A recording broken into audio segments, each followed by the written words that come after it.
Welcome to Crafty Brewers, Tales Behind Craft Beer, the podcast that will increase your enjoyment of craft beer, or do you say local beer, and the people who make it. We have traveled to Elk Grove Village, Illinois, to go from grain to glass with Mike Pallen from Mikerphone Brewing. We're going to touch on a beer trend, a beer myth, and, as always, share stories that make each brewer unique.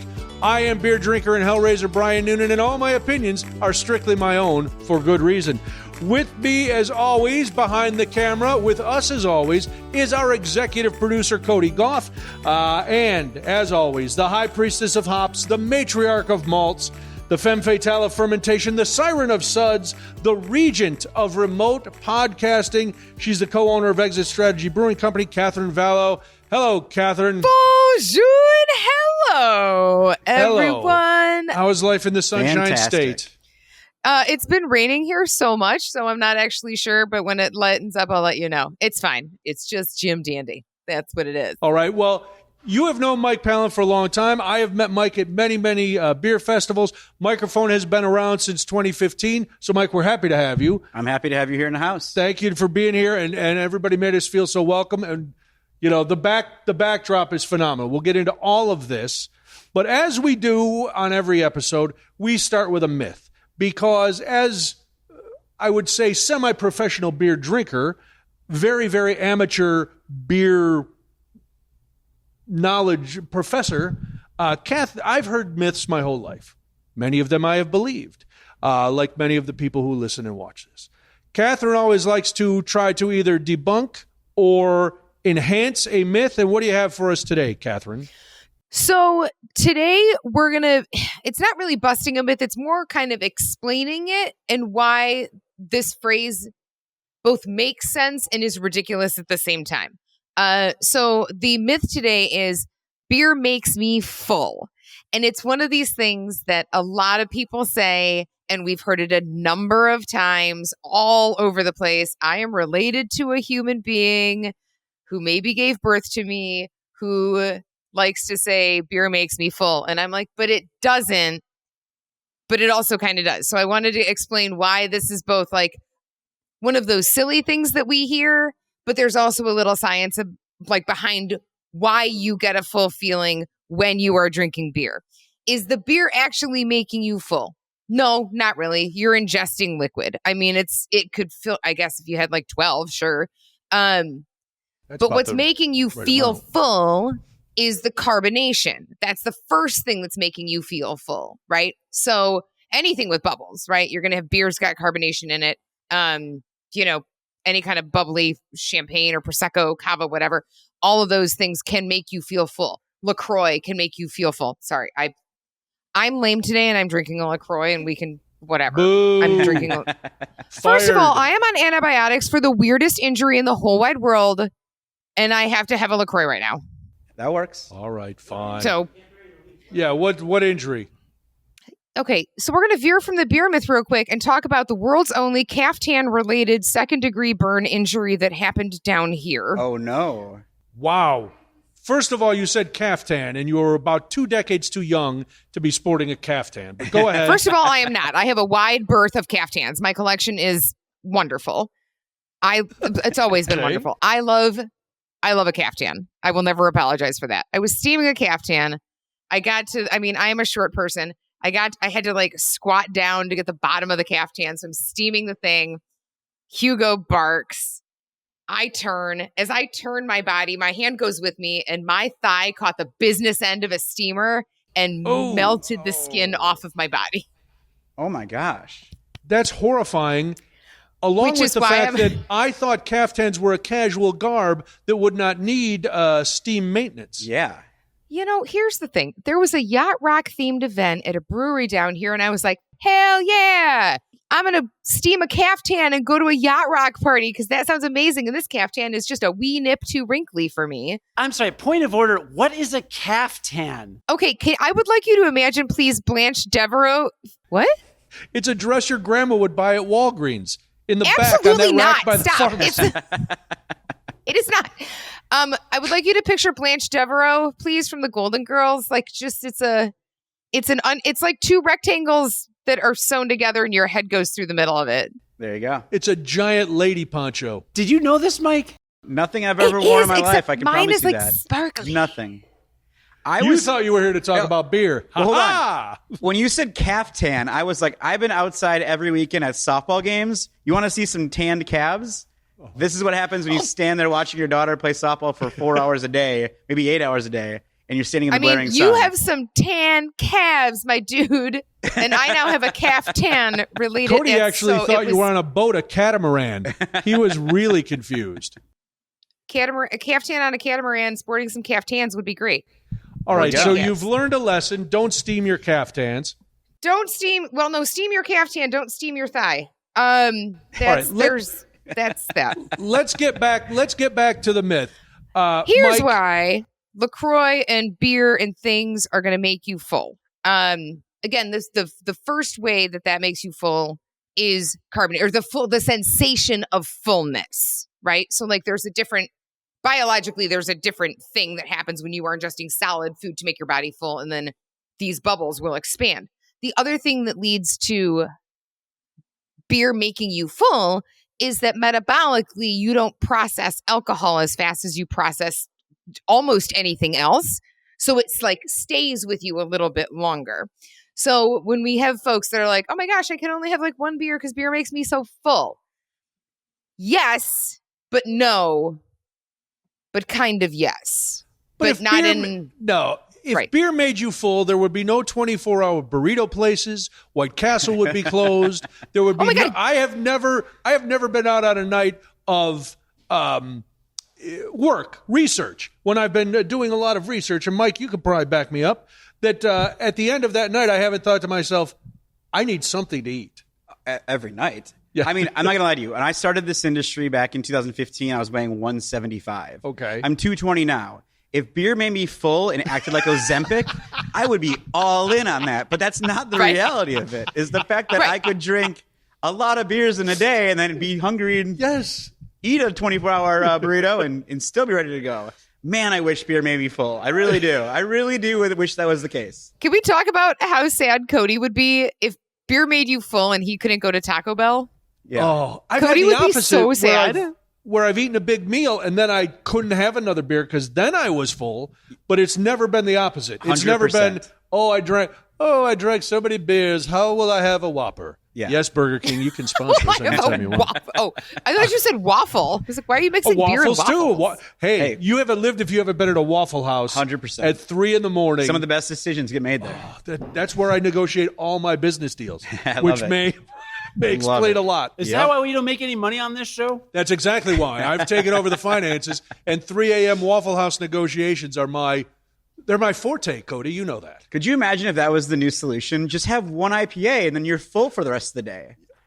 God, I would save so much money and so many calories. And Right, but Not you'd have also to work out? You'd also lose Oh. exponential amounts of this, business. this would have gone away for sure. Yeah, for sure. It's losing more money. yes. Everybody yes. comes yeah. in for their Good point. one beer. Yeah. Thank you, Mikerphone. We've had our one beer. Ta-ta.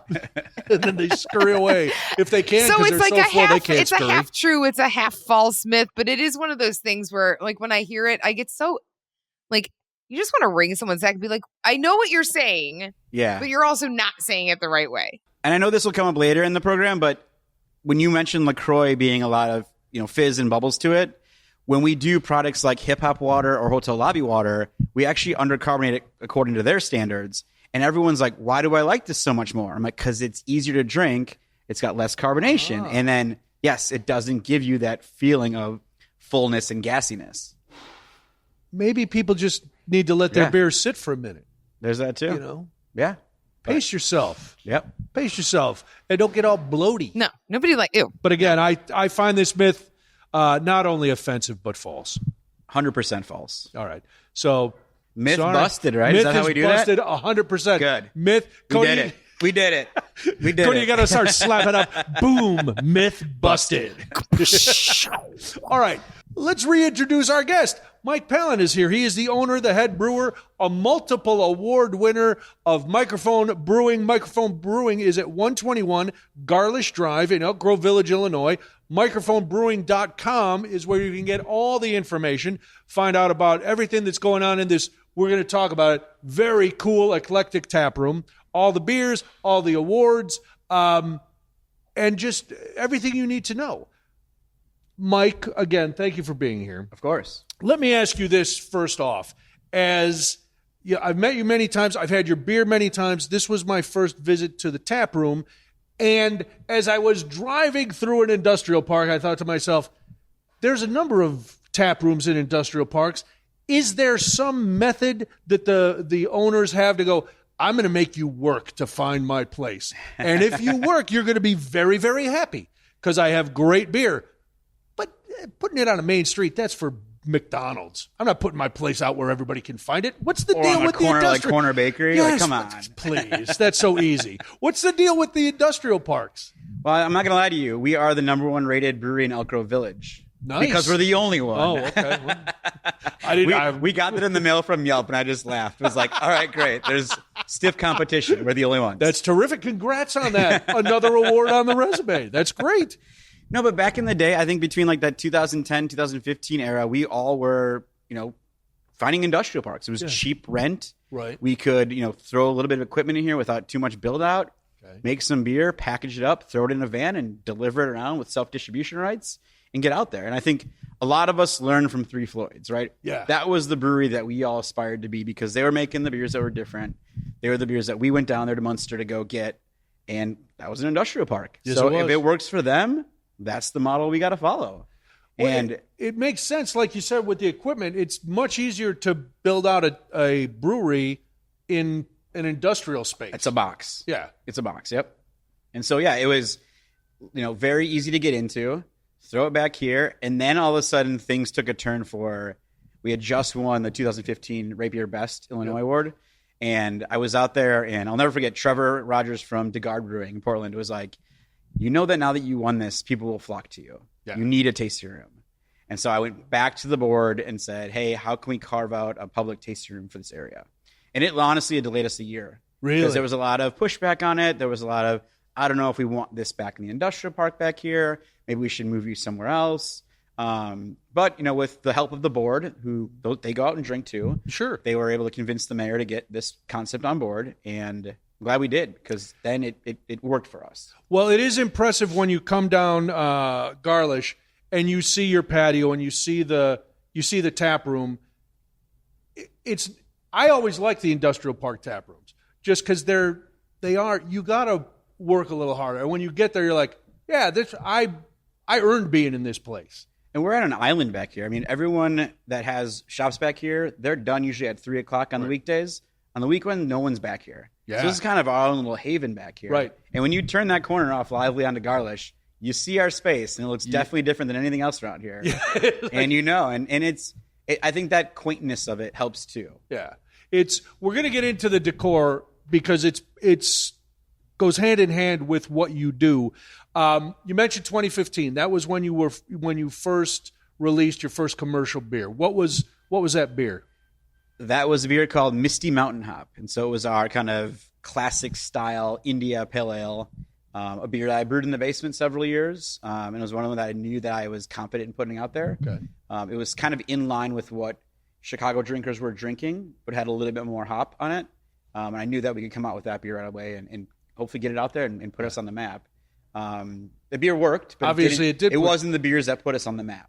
Okay. So those beers came a little bit later with Smells Like Bean Spirits and Special Sauce. Okay. And so that was just one of those things where as we were continuing to, try beers from other places. I was very lucky to travel around with people and go to Vermont, go to California, and try some of the beers that we weren't getting here in the Midwest from producers here. And I was like, let's make these beers. And so, a coffee maple stout, big imperial stout was kind of new to the area at the time. Mm-hmm. And then making a hazy IPA. I think Transient and Narrow Gauge at the time were the only ones in the Midwest doing something similar. Okay. So Special Sauce then, from a trip to Portland actually, at a yeast producer, Imperial Organic Yeast, gave me some samples. I came back and tinkered, and I'm like, there it is. There's the haze that somehow Heady Topper and Treehouse and Trillium have, and we've got it now. And it all came from the yeast strain? Part of that, and then part of the dry hopping process. Okay. And so, it all kind of came together with that. But I was very fortunate in the beginning in 2015 to be able to cohabitate in both Slapshot Brewing and Unane Brewing. When Unane was down at Hubbard's Cave. Yep. And it kind of gave me an opportunity to, baby step, make a beer or two a week, release a beer or two a month, and kind of seed it out there and see what the market was like. And it was wild. It was absolutely an insane year for us. But it's brilliant to be back, just like to kind of go with like just back to like the industrial spaces and being back in those kind of locations, and then to get onto the beers that put you on the map. Like there's nothing better, I think, than going to an industrial tap room. Nothing. I love it. I will drink in a parking lot all day long. And not now, but like when I can. Like under a tent or just laying down on the asphalt? It doesn't matter to me. I'm not a classy girl. Whatever. It's fine. As long You as wanna I get don't your have to steam a caftan dirty? caftan before I do it, then we're fine. Just hook up an IV But I bag think and we're that- good to go. I think there was that time when, like everybody was kind of looking at spaces being like, all right, where's the cheap rent? Where is a place that doesn't take a ton of demo? And I can like carve a trench drain, but everything is like the floors are the thickness I need and all of these things. And industrial spaces made it possible to start this kind of movement and to really kick it off in a very big way. And I think traveling out and like finding that thing, Mike, that you were saying about like the minute that the hazy thing kind of hit you and you were like, this is it. It's just madness where we've come when it comes to like, yeast and hazies and the development of these beers. It's so cool. We're going to get into more of that later, but like, it's just so cool. For sure. Yeah. And I mean, honestly, when you talk about the trench drains and stuff, when we were brewing at Slapshot, we had literally just a hole in the ground. It was like, you made it work, but we all were bootstrapping in the day. And I mean, I remember I applied to every brewery that would have a chance for me to work, but no one did because everyone was two co-owners making it happen, putting all the sweat equity into it. And so I volunteered anywhere I could, hopefully to get a job. But at that time, no one was hiring because it was just getting going, right? But you did get in with a couple breweries to hone your skills and earn your stripes, as it were. For sure. I was able to start then working with a brewery called Breakroom Brewery. Okay. They needed a head brewer, and it just so happened that Drew at 18th Street and I were going to set up a shop together in Gary, Indiana. We were helping the owner of Breakroom do some recipe development, and it just made more sense for me to stay closer to my house than to drive to Gary, Indiana every day. And I was like, let me take this opportunity. And it gave me a chance because we were kind of building out, getting things going to go help out wherever I possibly could. So I brewed where anybody needed me to brew. I helped bottle, I helped sweep. I did whatever I could every day to keep me learning and actively involved in this community. And what brought you to beer? Did you do something before you started brewing, or was brewing a lifelong thing? Like you started drinking at 3 and you said, I have to make this because... Well, I probably did start drinking at 3, honestly, because I grew up in Wisconsin. Okay. My dad worked for Miller Brewing as a steam fitter. I remember, I'll never forget this. My uncle had a hot rod tea bucket. My dad, my uncle, and then me in the middle, and I'm in my footy pajamas. Oh.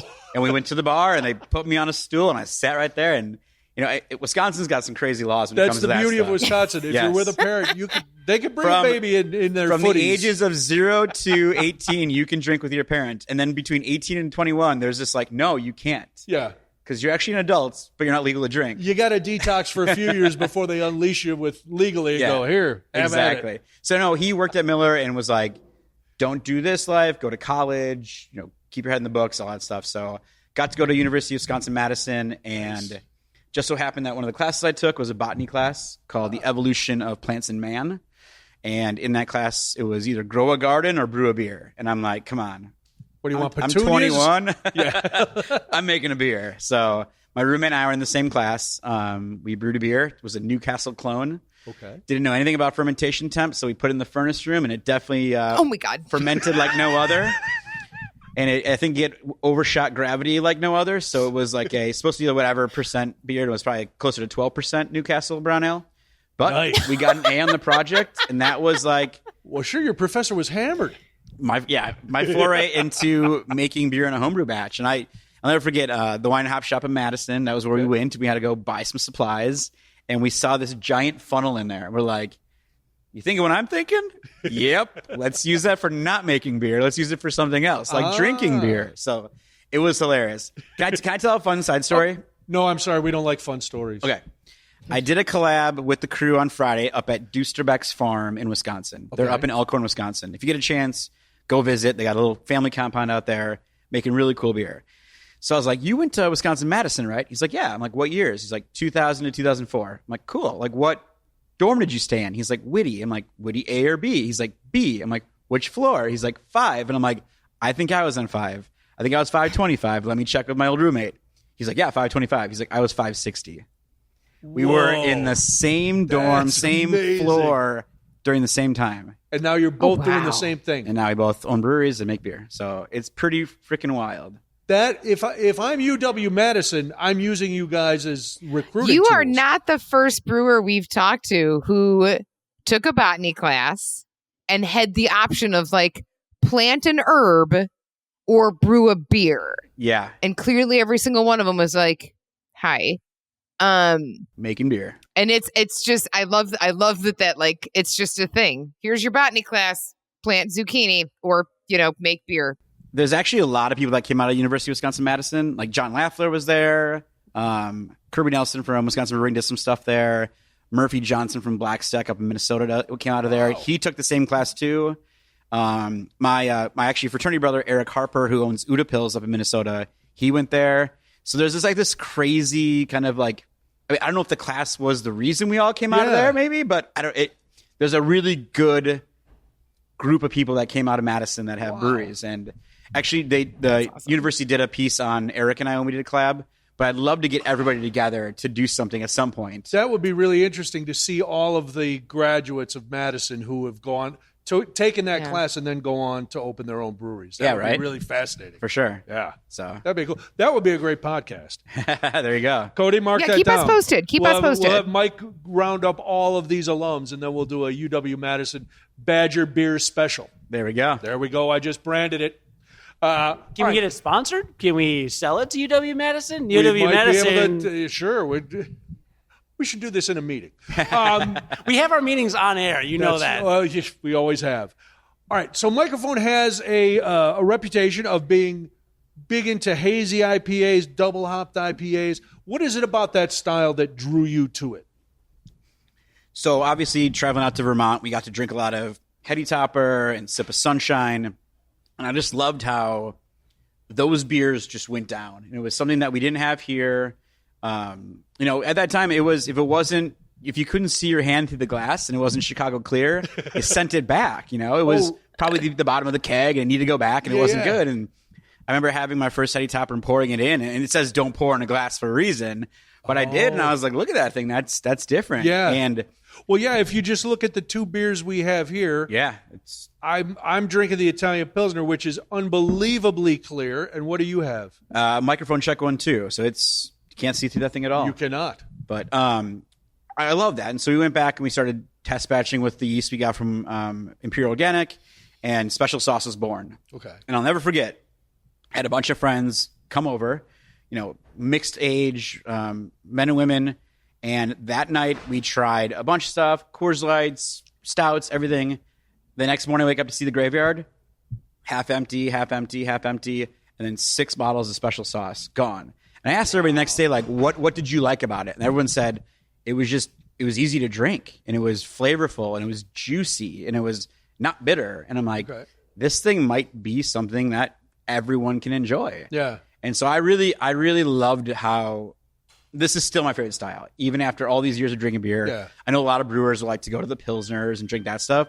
I personally love double dry hop, double IPA. And it's one of those things I go to first. If every brewery I go to, that's the first thing I order on the menu, because I think that is what will tell me what the brewery's doing and how they're doing it. So before we take our beer break, I do want to ask, because as a guy who's on record, and Katherine knows this, sometimes I'm not the biggest IPA guy. I've gotten much more accepting of drinking IPAs, but I always have liked a dry hopped IPA, whether it's single or double. Yep. What changes as far as for the layman? What changes as far as the drinkability when you go from a regular IPA and then you add dry hop? What changes the texture? So in our process, for us, when we're making these beers, they're loaded with oats, oat malt, wheat, all those things that kind of add body to it, add fluffiness to it. So there's definitely more body to it, kind of smooths it all out, rounds it all out. And then when we're making them, we don't add any hops in the hot side. It's all strictly, we boil down like normal. We'll run it through Really? we'll run it through, chill it down to a certain temperature, then add hops, kind of as a cold hop stand, and then we send it over, and then we go through our dry hop process. Okay. So bitterness it's still there. There's a little bit of traceable bitterness as far as the IBUs go, but as far as it goes to your taste buds, it's nothing there. Okay. So you're smelling all these beautiful notes, and when you drink it, it's just fluffy clouds going down your mouth with then this beautiful juiciness that you're getting. Okay, this is my hand up. Fluffy clouds going down your mouth is a new T-shirt coming out, everyone. I'd like everybody to be aware of this right now. Fluffy clouds going down your mouth. I was just about to suggest that to you. But that's why if you think about like Hailstorm Brewing locally, right? They had Cumulus, and they had all these beers named after clouds because that was kind of what it's obviously cloudy, hazy, but then there's just like these clouds and pillows of beautiful layers going down with these beers. So I think what's interesting about that too is, so talking about the presence of oats when it comes to brewing hazies is important as well. It's one of those things that I don't know that everybody gets. Like, why would you put an oat in? Like, why would you mash in with an oat? And the reason is because it adds body, it adds volume, it adds fluffy. Yep. And it's wonderful because if you even think about a dry oat, when you get a dry oat wet, it expands a little bit, right? And that's like the oat itself expands. And so it's doing that in the beer, and it's creating this beautiful mouthfeel and such a really, really nice, just a good texture. It's a great thing to add texture to a beer, which is another one of those things when people are like, you don't texturize liquids. Yes, liquid has texture, and oats add that. Yep. Which is funny then because we've swung the pendulum back to West Coast beers. We've been making them now for 2.5 years. And that recipe is simple. It is so simple. Really? It's two pieces of grain. Like two styles of grain, either 2 Rowan pills and a little bit of carapils, and that's it. Yep. That's it. Because you don't want that. You want the hops to blast you, aromatically and with the bitterness, and they're clean, but they're full of hop bitterness and hop beautifulness, and it's just depending on what style you want. I'm an IPA all day and barrel aged stout kind of guy. Okay, I will go through every kind of IPA. I love all IPA. Yeah. Hazy number 1, West Coast number 2, kind of the Midwest number 3. But I love what you can get from out of that category, right? You can get so many different kinds of IPA depending on how you brew it and what you put in it. Very nice. Mike Pallen is here. He is the man behind Mikerphone Brewing. I got to do a little thing. Then we're going to take a beer break, and it's going to be dealer's choice. So whatever you want us to try, you're going to bring out. And then we cannot leave Mikerphone Brewing without talking about the omnipresent influence of music, how it came to be like the defining thing of your brewery, and all the cool stuff you have in here. So we're gonna do all that. But first, my friends, I must ask you a favor, and it's really important as far as Cody is concerned. If you like the show, we'd love it if you voted for us to be a finalist in the 19th Annual People's Choice Podcast Awards. Mike, get your iPad out. Let's start voting. It only takes a minute or two to vote for us, and you can find the link in the description in this episode, along with instructions on how to do it. It's really simple, so I'm going to tell you because Cody told me to. Anyway, visit podcastawards.com. Follow the instructions on the website to register. Then, once you're signed up, go find the leisure category because drinking beer is a leisurely activity. Get it? Click the drop-down menu for the leisure category. Select Crafty Brewers Tales Behind Craft Beer. Then be sure to scroll all the way to the bottom and click Submit or Vote or whatever it says. You know how these work. Because if you don't do that, your vote means nothing. And you've wasted your time. And you've short-shrifted us on a vote that you really wanted to give us in the first place. So make sure you finalize it. You're free to vote for shows in other categories. We don't care. We love other podcasts. So vote for them if you would like. That's completely optional. When you submit your vote, you can check a box to volunteer to be a judge who picks the winners in each category. Gee, I wonder if that would help us. I don't know. We're based in Chicago. We like to vote early. We like to vote often. And we like the judges to be on our side. So little food for thought, whatever you want to do. I don't care. So again, visit podcastawards.com, register to vote for us in the leisure category. It's free to vote, and it would be a huge deal if we won because then Cody would add another award to his mantelpiece, and he loves to flex that he's an award-winning podcast producer. So do the man a solid. He works very hard on this. Cody's going to write out all these instructions in the description, so it'll all be there. Thanks very much. All right, we're going to take a break. When we come back, Mike Pallen is going to dealer's choice us. We're going to talk about a beer, spotlight it. Then we're going to talk about guitars and amplifiers and records and a beer that was named after Eminem and all kinds of things that have to do with Mikerphone Brewing. Let's take a beer break. Clap it up, Katherine.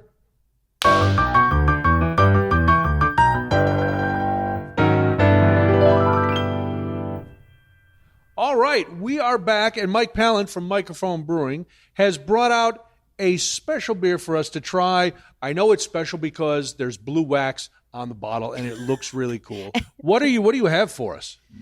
Yeah, so I got the barrel-aged Imperial Smells Like Bean Spirit Special Reserve. Ooh, what makes it a special reserve? So usually we release barrel-aged Imperial Smells Like Bean Spirit around our fest every year.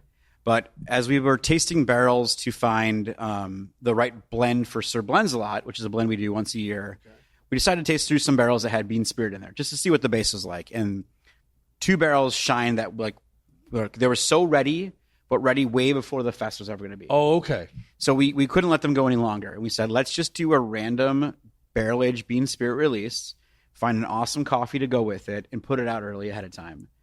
And so this kind of spoke to us and was like, what we found with our barrel age program is that we used to brew a batch, fill up 8 barrels. After 8 months, pull those 8 barrels down together, call it a beer, and go, we did a barrel age stout. And as more and more time came about, talking to other people, talking to the barrels, by talking to the barrels, you taste them after a while. 18 months became a sweet spot. We don't touch barrels until 18 months. And that was a learning, too, from going down to Kentucky a lot for bourbon. Oh, okay. Let them go through the seasons. Let them go in and out of wood as much as they can. And so we started tasting them later, and then they speak to us. We'll do everything kind of blindly out there. We'll lay down 10 beers, don't know what they are. We all taste them. We write our notes down individually and go, all right, what are your top 5? Okay. And see if we can build our best ones together. And then if those work, then we try to build blends. All right, what makes sense here? What's got the sweetness? What's got the oak? What's got the booze? How can we build the perfect beer out of that? So a lot of these barrels no longer just come down together. Okay. Some straggle along, like these guys. And so this was a bean spirit base aged for 26 months in R6 distillery barrel, which actually held Smells Like Bean Spirit juice. So that process worked where we were contacted by R6 Distillery in El Segundo, California. They asked us to make a batch of Imperial Bean Spirit. Okay. Don't carbonate it. Put it in totes. Send it out to them. Run it through their still, and then put it into barrels. Whoa. And so this came about. We like this barrel is special. These 2 barrels are special. Let's utilize them and make something cool with it. So, the beer you sent was regular Smells Like Bean Spirit. Had everything in it from we brewed a whole beer, fermented it out, added the maple, added the coffee, everything, and then sent it out there. And then sent it out there, and they actually ran it through. What's the difference from? I mean, you aged it here for you, like you said, 26 months. Yep. What's the difference when it goes through the distiller, or rather than sitting in a barrel? So they take our beer and basically strip out a lot of stuff to get the proof they need. Okay. Then put it back in barrel. It was pretty wild. We actually released that as a product, Bean Spirit Bourbon or whiskey. It was whiskey. So the stuff they stripped out. It came out. They actually aged it, put it out as a product, and we sold it here for a little bit too. But then we got the barrels back and we put Bean Spirit in those barrels. So it was kind of like this evolution of the beer and keeping it moving and grooving. And it was cool. So we had to celebrate that, and we had to make sure that this came out as a special product, and there it was. So like I said, it wasn't in the timeline that we would normally do it, but we wanted to celebrate it. So. Sometimes things happen, right? 100%. The process of that sounds absolutely fascinating, and I kind of like the idea of evolution, because I think another thing that there's so many important things to always touch on when it comes to beer, and one of them is that beer is organic. Beer is something that we create. Like, we create that. It's got to grow and it's got to develop, and like that's what happens. It has to evolve because it's an organic thing, right? It's just It's so cool. The process sounds incredible. And like running it through a still. Come on.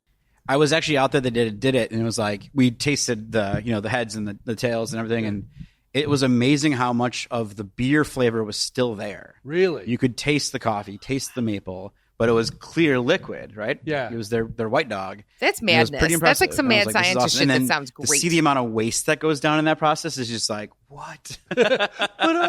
Yeah. So, but a very, very cool project. So it was one of those things that I've never could have dreamed up until R6 reached out to us. Yeah. And logistically, it was like, how do we even do this? Because it's all the way across to California. But it was a cool project for sure. Now, you've mentioned the fest a couple times. What is the fest?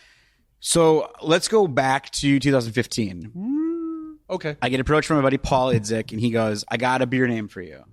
How about Smells Like Bean Spirit? And I go, oh my God, I love it. You know, I'm a sucker for puns. I'm a dad. Right. Give me all the dad jokes in the world. I love it. And I was like, well, what do you want to do with it? He's like, do a coffee stout. I'm like, to me, that's boring, right? Everyone can make a coffee stout. Let's do something different. And so that's when the maple thing kind of hit me. And for a long time there, we were known as Maplephone because we used maple in everything.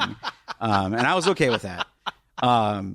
But that kind of sprungboard us into that beer. And that once that beer came out, I think it was a combination of label, being a breakfast stout, and hitting all these notes. It just took off for us and put us on the map. And then we kind of consistently just made the 8% version.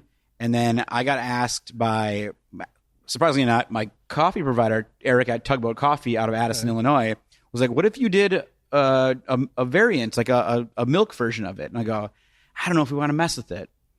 Well, that opened the doors to us messing with it a lot. In fact, using bacon in one version and anything we could imagine of how we could play with adding something to a coffee maple stout. Okay. We did it. But then we found our bread and butter was in the barrel aging process with it.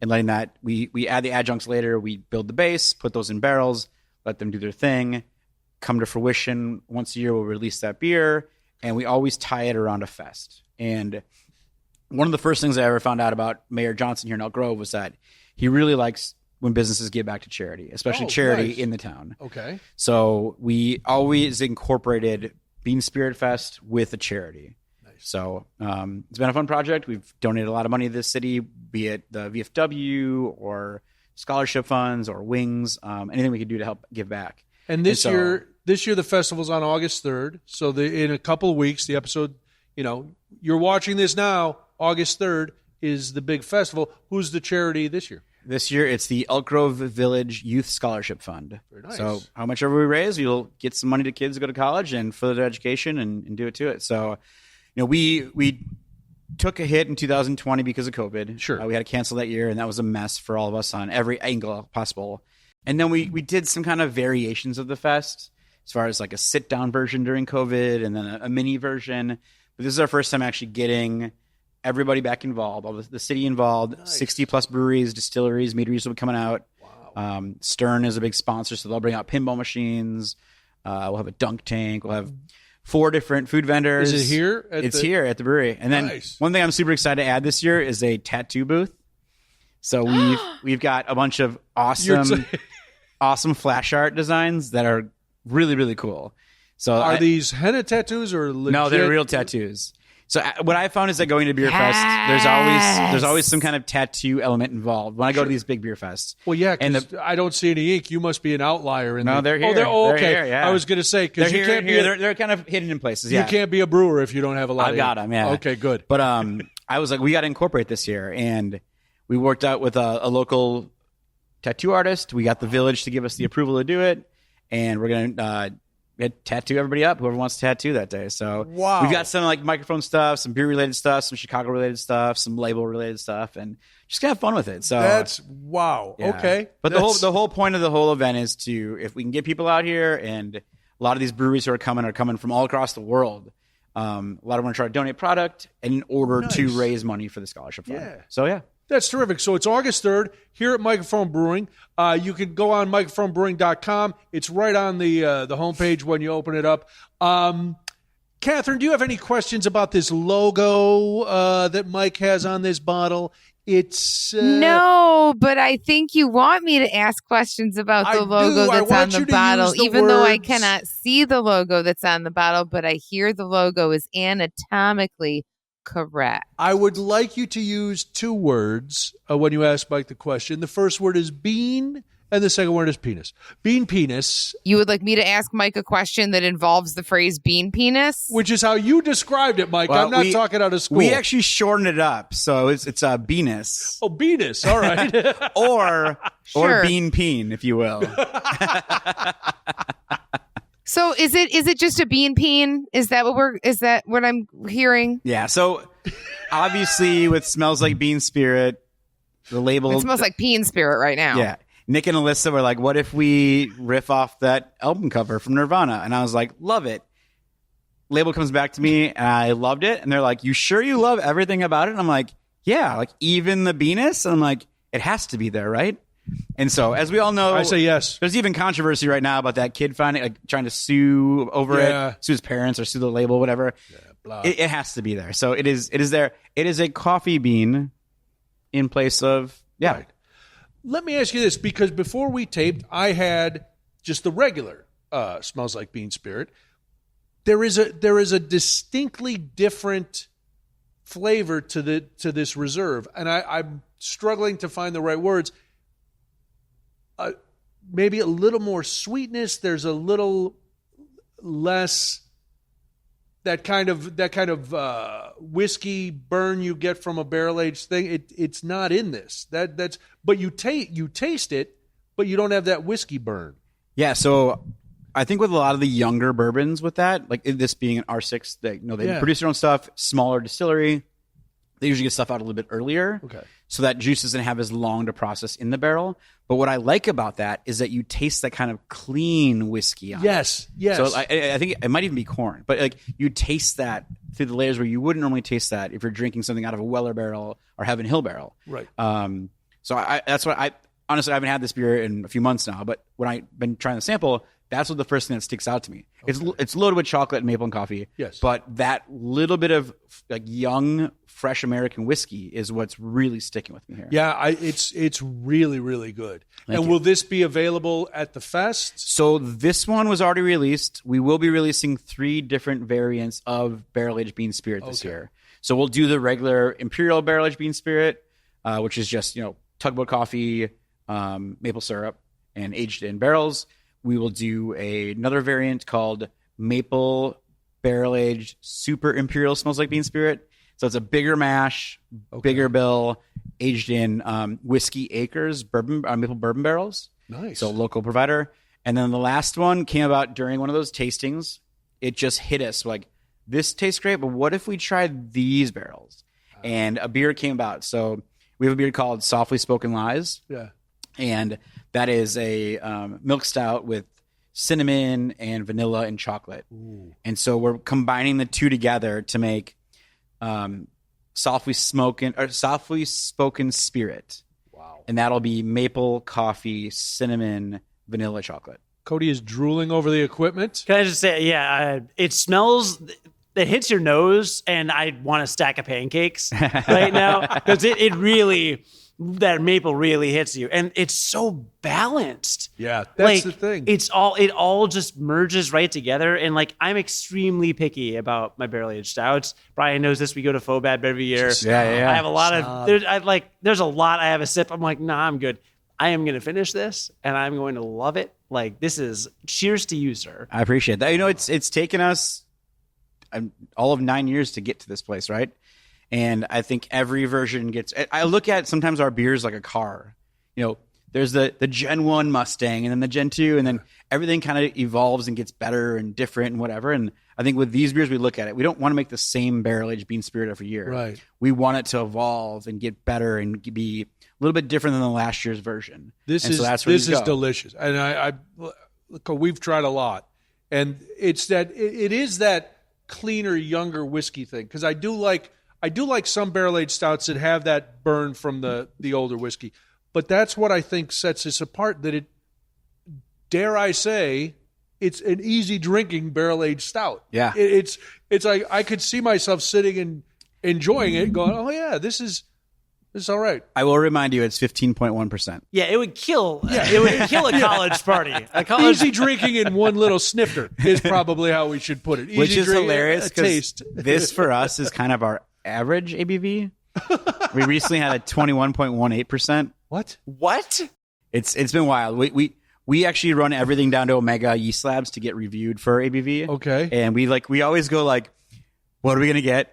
Is it going to be giant? Is it going to be this and that? And we're like, we hope it doesn't come back at 0.00 or like 0.00 because it's too perfect. And some of them do like, dang it, because like we're paying this money to get the exact percentage. But yeah, so that's why we put 15.10 or 15.15 like or 15.14 because we're getting it analyzed by Omega Yeast every time. Okay, And don't so- forget, the fest is August 3rd. Go to mikerphonebrewing.com to get all the details, get your tickets. We cannot stop the interview without getting to the heart of Mikerphone, which is music. Your story is that you and your wife were in the basement. You wanted to do beer inspired by music. If people come into the tap room, they're seeing signed guitars all over these walls, speaker amp faces on this wall. In the other room, it's albums all over the walls. There's signed things of beers that you've named after or were inspired by bands and stuff. What does that mean, beer inspired by music? So I think I owe it to my parents, honestly, because they were both polar opposites when it came to music. I would jump in the car to go to CCD with my dad, and he'd be blasting Meatloaf Bat Out of Hell.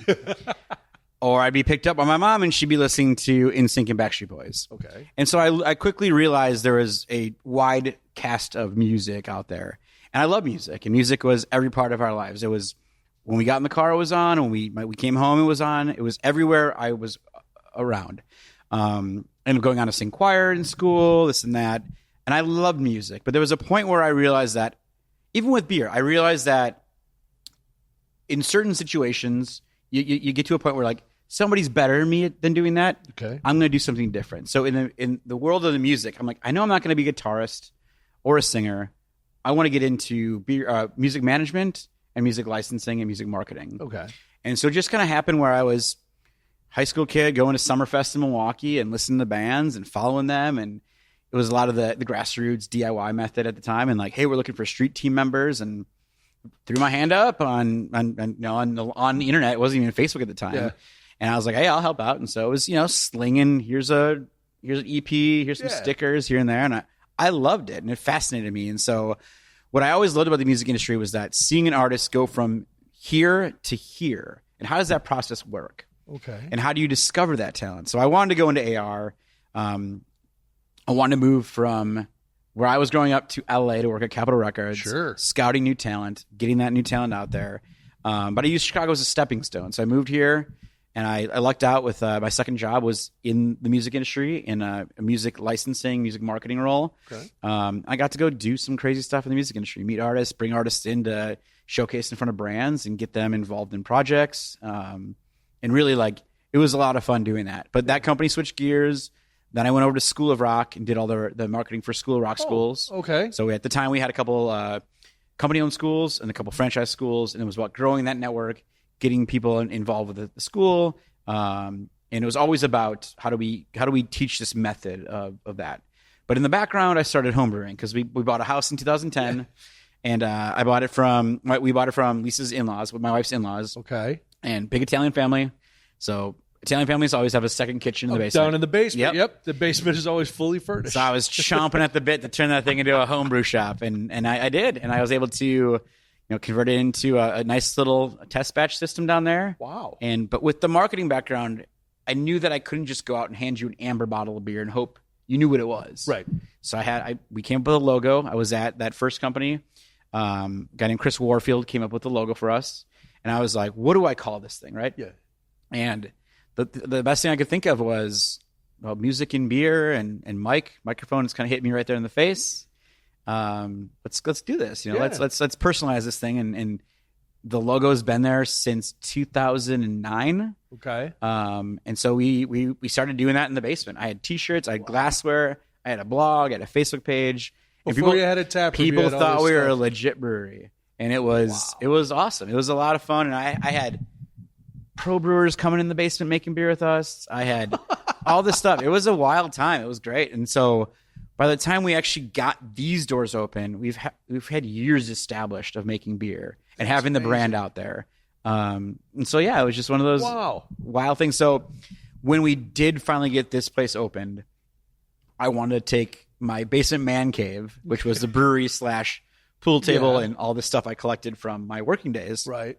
And bring it here, because then the kids took over the basement. There you go. Yeah, that always happens. You're like, all right, sure. There goes the pool table. There goes everything else. Got to have all the kids' toys and everything else. Exactly. So we moved it all here and set up shop. And I'll never forget the day that my bar builder and I were sitting back. We had the bar all lit up with the LED lights and all the stuff on the walls. I'm like, man, can you imagine that we took it from that basement to this? This is freaking rad. It is pretty rad. And anybody who likes music is going to come in here and just spend a lot of time walking around with their beer, looking at all the different things on the wall. It's really cool. It's cool. We have a poster wall, and I didn't know this, but there's a poster in one of the corners. And the bartenders were telling me the other day, like, somebody came over and said, I'm kind of actually upset that you put that poster on the wall. It's worth a lot of money. And I was like, I've known a lot of great poster artists. I've gone down to South by Southwest and bought a lot of these from them directly. And I'm like, I'm just happy to showcase their artwork. Yeah, exactly. And these all tell stories from great shows over the years, but like, it wasn't about me making money off that poster. It was just showcasing it.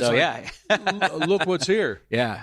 But no, it bleeds music here. And like my heartbeat is where words fail, music speaks. It's on my arm. I need music at all times. Yeah. And this is immersive of music as you can get. And I think the way we've now incorporated it as it went from just me to our staff, which I can't praise enough. A lot have been around since almost day one. Oh, wow. This is the soundtrack to our lives. Everybody has influence on what the beers are about, what they're named, and I think it shows with the different styles and the different names we come up with. Yeah. But this is a collective group, just showcasing their love of music through beer. The soundtrack of our lives. I was waiting for like swelling violins and like Cody will put that in cry a little post. bit. No, you're not gonna. I am so busy. I'm so busy. I do think 97.1 The Drive has that as like their billboard, but every time I see that, I'm like, God, that's so great because everyone has a soundtrack to that. Oh, sure. You know, like there are songs I hear that I go, I remember sitting in the back of my mom and dad's car driving somewhere in the 80s, and that song was on, and I'll never forget that moment. Yeah, it's phenomenal. So, yep. Well, if you haven't been to you've probably had Mikerphone beer. If you haven't been to the tap room and you're a music lover, come in. And if you're a pinball lover, come in. Because it's like a pinball wizard beer in this lover, room. go in. There's pinball machines everywhere, like old school, real pinball machines. We're very lucky. It's a really cool space. So we thank you. We always end the interview by asking the brewers the same 3 questions. Okay.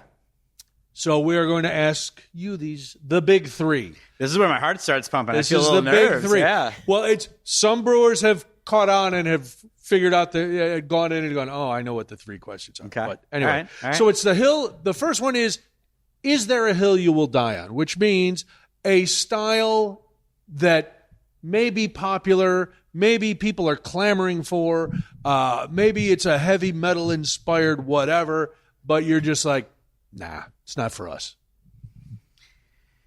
Man, I think we've brewed almost everything out there, which is crazy. I will say this is actually pretty timely. I won't get into the THC stuff right now. Okay. I can't personally drink it. I've never been good with weed, with THC. I've tried a lot of the products and I just do not feel me. Okay. And I hate that. And I don't want to have other people go through that experience if I can't do that experience, right? Yeah. And so the products that come out of here, I stand behind. I drink. I enjoy. Okay. I can't do those right now. Not to say never, but it's for me right now. And I know a lot of people that are doing it and doing it great and making a lot of money out of it. Yeah. And there's that kind of like loop in the law right now and go at it and do it. But I can't do it. I can't. And I got to stand by what we do. And I think there's also some jeopardy that we could put people in the tasting room by drinking those products along with alcohol. That scares me. That scares my chance of keeping this business afloat, which is supporting me and my family, you know? So I can't throw my support behind what you said fast enough. I think that we're getting into this really weird, like there is a very, very, very fuzzy gray area with THC beverages. And if you're doing them cool and if you enjoy them cool, I am not a human who responds well to any of that stuff. Like my body doesn't like it. Yep. So I am with you. Like I can't enjoy any of that stuff. But I do think that there is this really weird pocket right now of like, I also don't believe that it's super safe to serve them. Now you want to take it home and like do that on your couch, whatever. Yep. But like there's just not enough research behind like, all right, we'll have a beer and then have, a THC, whatever. And it's just, yeah, I'm with you. I there, know Mr. there's one brewery, and I won't mention their name, but they've been very successful with their THC stuff, but they don't serve it in their tap room. Smart. It's only to go. That's great. Because exactly what you and Katherine were saying, Mike, you don't know, if you've never had it, you don't know how it's going to affect you. Yep. Right, no. You don't want somebody having an adverse effect of something that you worked hard on in your place. So, okay, that you know what? That's the first time we've gotten that answer, and it's a good answer. Yeah, and I do see some value in it for some people, for sure. I know that from where I come with it, I'm going to keep my hands off it. All right. Question number 2. A beer that you brewed may have been popular with your customers, but you're just like, yeah, we did it once. We're not going to do it again. Ooh. Man. That's a tough one. We've had some of those that we've done, and people are like, "Never make it again." I'm like, "Oh, we're making that again." So I've gone the other way with it. All right. Well, you can if you want to give us. No. Actually, it was a beer with 1840 Brewing. Actually, really, we talked about them before this. We did a beer called Contraband, and it was everything that you could have in a beer that was going to give people allergies. Oh my god. So, yeah. So such as dumb concept, like lactose, oysters, Peanuts, nuts, yeah, like all those things that are just like coffee, like not like those things that could set people off, right? And I will say this though, we did source 3 different types of oysters. Kyle brought them down from Milwaukee, fresh, and we added them in the mash and into then the sparge and then the boil. And all 3 ways of using them, we actually ate them. They were delicious. I love oysters. They were delicious. Oysters and nuts and lactose to me is just like, I must run. We know we had thought about, because there's that oyster stout, they make sense. Yeah. And so Kyle and I were like, let's take it to the extreme, right? And that was the weird days of where like whatever you put in a mash photo got Instagram going nuts, right? That's true. I got to tell you, that doesn't surprise me even a little bit. That guy will go balls to the wall. Yeah. So no, I mean, I had to think about it for a minute, but that one, that's one we won't touch again. We won't do that one again. No, contraband 2. No, let's just shelve that one as that was fun. All right, and the final of the big 3, it could be one of yours, it could be somebody else's. Your go-to beer when you are just sitting after you've been at softball all day and you just want to sit back and relax. Your go-to beer. Can I give you it as if I had access to it every day? Yes, you could do it. It's your answer. It's still for this forever and ever and ever. It won't change until something beats it out, but it's Eek. Eek from Off Color. When they made High Life with their pitch, their wild pitch, I think it's the best beer ever made. I really think it's so refreshing, it's so complex, and it's such a beautiful, delicate beer. And to see that collaboration come together, it's awesome, and it means great. a lot to me. Obviously, my dad working at Miller and all that stuff, and so it's my desert island beer to this date. Anytime I can see it get released, I will buy it. Wow. I remember doing self distro a few years ago, and they had just posted something about, hey, we're gonna do a surprise drop of Eek. Come get it. We're going to donate all proceeds to some charity. And I remember swinging by. I drove by, walked in. I'm like, any bottles of Eek left? Like, no, we just sold out. And then I remember like jumping in the van and about to pull away and bang, bang, bang on the van. Hey, Mike, we got 2 for you. I'm like, heck yeah. Boom. Came run back in, charged my card. I'm like, you got it, guys. This is awesome. Thank you. So it is that is an exceptional beer. Yeah. Well, listen, Off Color, we love you. We've reached out. Come on the cast. we treat brewers okay, right? We don't. 100%. All right. So I haven't been bitten yet, so we're good. Not yet. Well, that's when the cameras go off. That's when things get crazy. All right. Let's move into our final segment. Now, Mike, this is where Katherine brings up a beer trend, and just listening to you talk about your love of IPAs, double IPAs, I think you're going to have a lot of thoughts on this trend. Katherine, what do we got today? So we're talking about the prevalence of different hop products now and why we are seeing so many brewers move into using different hop alternatives, right?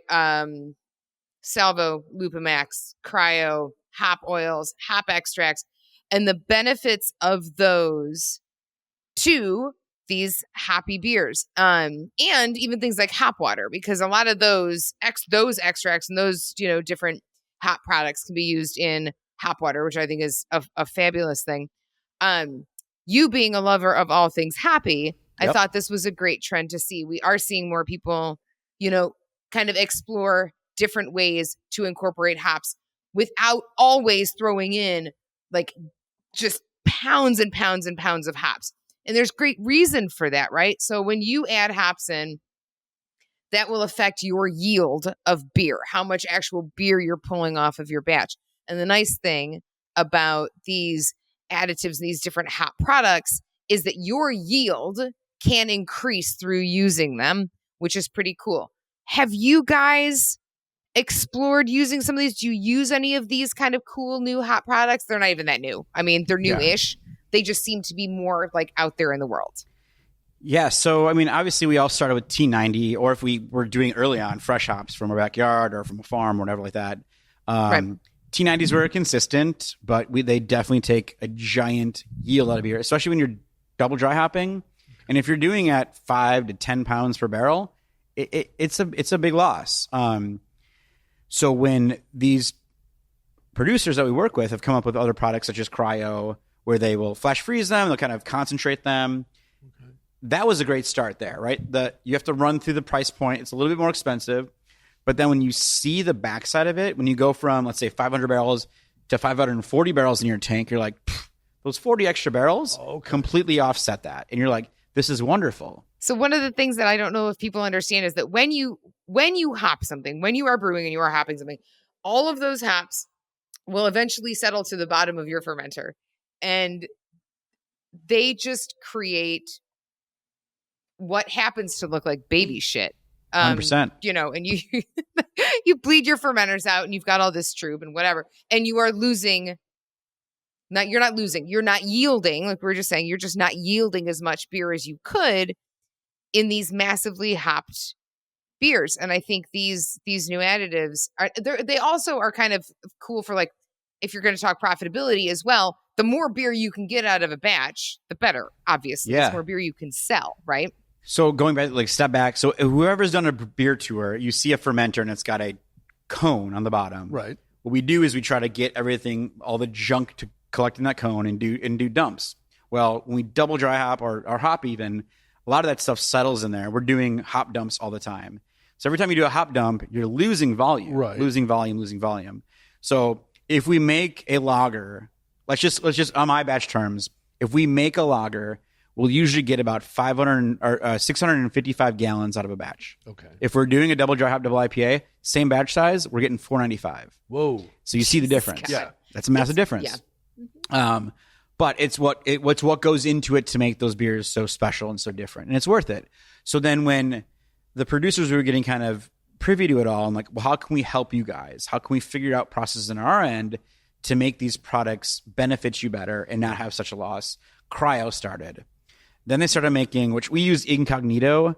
Incognito's out of I was reading about that recently. Yeah, Barhaus. There's a few other ones from the other producers, but we've loved Incognito. We first started using it in the kettle, but we found that after we whirlpooled and we transferred, some of it was stuck back with the hops that we used. So now we switched that over to putting it into the fermenter, transfer some hot wort over, let that kind of sink in, then bring the rest of the wort over. And then now you've got this incredibly concentrated hop oil just sitting in there, mixing in, and it blasts off some of the most amazing aromatics you will ever have in a beer. So, like I said with a car, right? We try to make every batch better if we can, or we try to keep everything as consistent as we can. Well, with Mic Check, we've introduced Cryo to kind of help with the yield, and we're slowly trying to introduce Incognito to see if that kind of amplifies everything to make it even better than it was before. This might be a dumb question, but as a layman, I hear Cryo and I think, okay, I know that means frozen.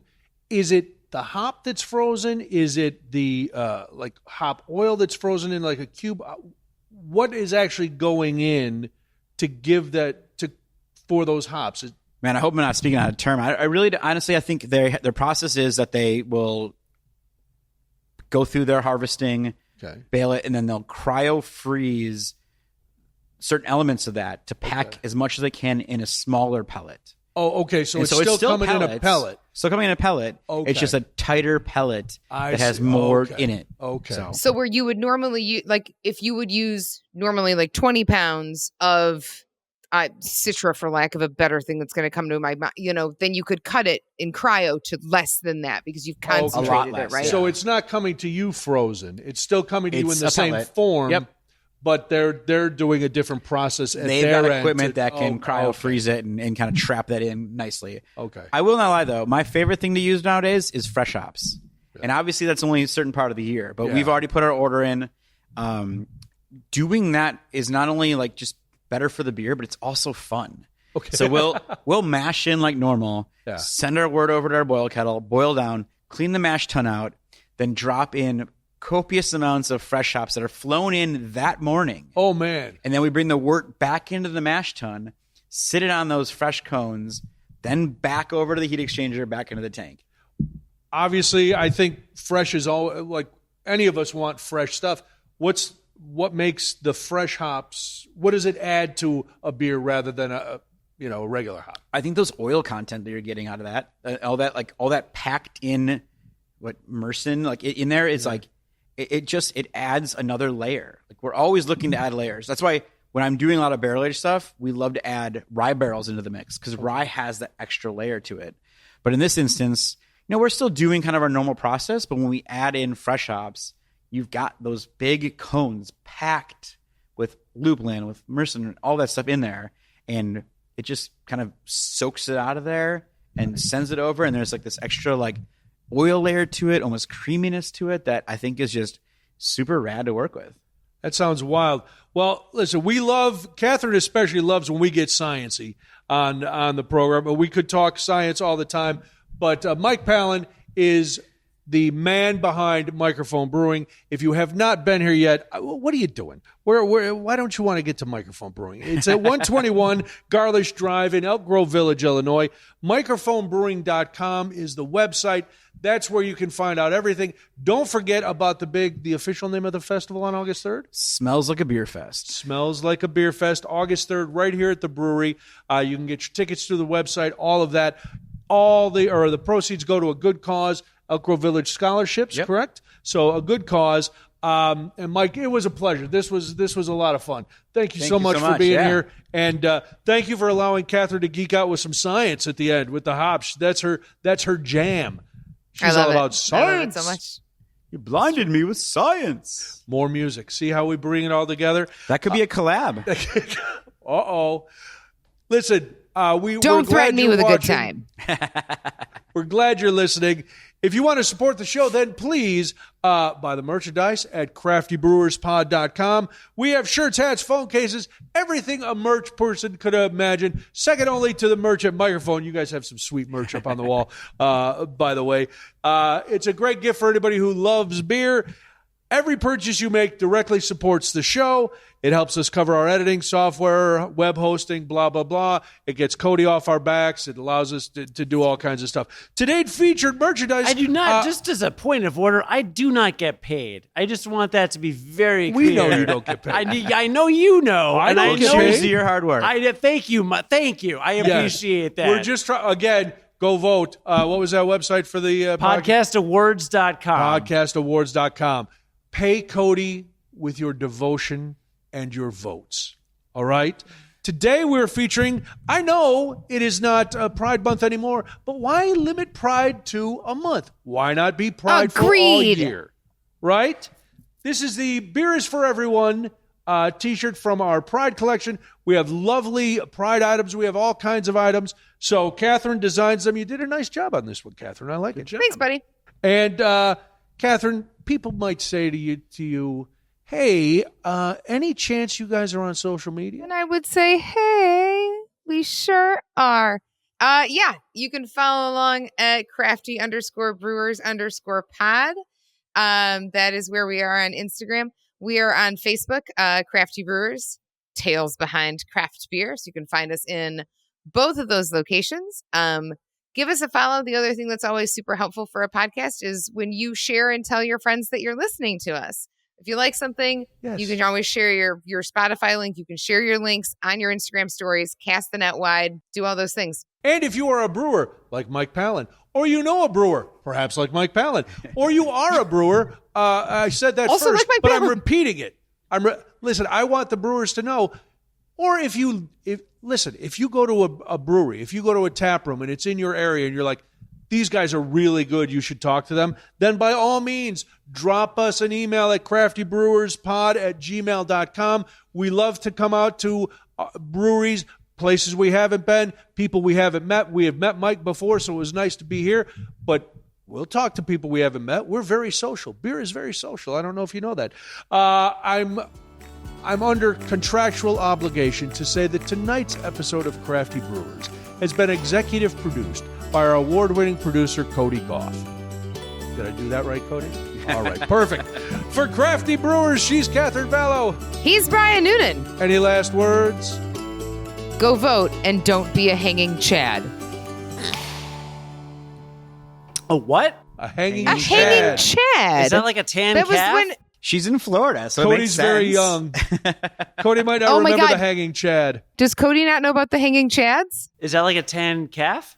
No, it's a caftan. Stop it. Stop yourself. Your hanging no. Chad is under your A hanging caftan. no. That's why you Okay, wear a so- caftan, because your Chad hangs too low. I think I saw my doctor one time for a hanging Chad. Stop. This was a whole thing a number of years, was. a gazillion years During ago. the voting, yeah. But Bush Brian, Gore. we were saying when we were voting for the podcast awards, which everyone should do because now this is probably going to end up on whatever. This is going to end up in the episode. If you don't scroll to the bottom, your vote doesn't count. And when you were saying your vote doesn't count, all I could think about was don't be a hanging Chad when like the little punch through thing would dangle about. And if the Chad, which is Show the us part again of how the it punch dangles card, about. stop it. This is the hanging Chad right here. This is a hanging Chad. Don't be a hanging So it's Chad. like a punch system for voting, and if it was hanging, Yeah, you used to use. You can Cody's punch cards. very You used to use a young. punch You used to card. use a pin on I'm the ballots. like 2 years younger than Mike. You used to you Yeah. used to Maybe. poke through. What? You used to use a little pin. Your ballot would Yeah. slide in, and it would hook over Punch two the tabs thing. at the top, and then you would go through and you would punch who you wanted to vote for. And in the Gore-Bush election, there were some that the tab didn't come all the way off the paper. So it was they call those little things Chads, and they were hanging on the back. So there was a lot of consternation. did they count? Did Did they not they count? Right. Was this vote thorough because it hadn't come all the way off the paper? Because some people are very, I'm going to poke it very gently. That's a pokey poke. No, you got to I jam gently that thing in poked my there. ballot. Don't gently poke a ballot. Poke your ballot. Yeah. Don't be a hanging. confident all the Don't way be through. a hanging Confident. Chad. Jam that thing in. all the way through. That's what she said. Just, What? Just get it in there. I'm gonna go. This is Cody when likes it to leave some of this stuff in happens. after, because there's always a point where things go off the rails. I like his face though right now. He is like flabbergasted. This is a record for how quickly we went off the rails at the start of the episode. No, This is like an extra. It's like a and after the Marvel end credits kind Oh, of. yeah, like, yeah. Because this is a civics Oh my class. God! This is This a real is the thing stinger. that really happened. You got to pay attention. There's some goodies behind it here. I'm extremely excited about this, Catherine. We might need another clap to stop the episode to end this What? madness. Oh, a double clap. Also, there it is. All right, There's the double Mike, clap. buddy, it was so good to see you. As long as it's not a hanging clap, we're good.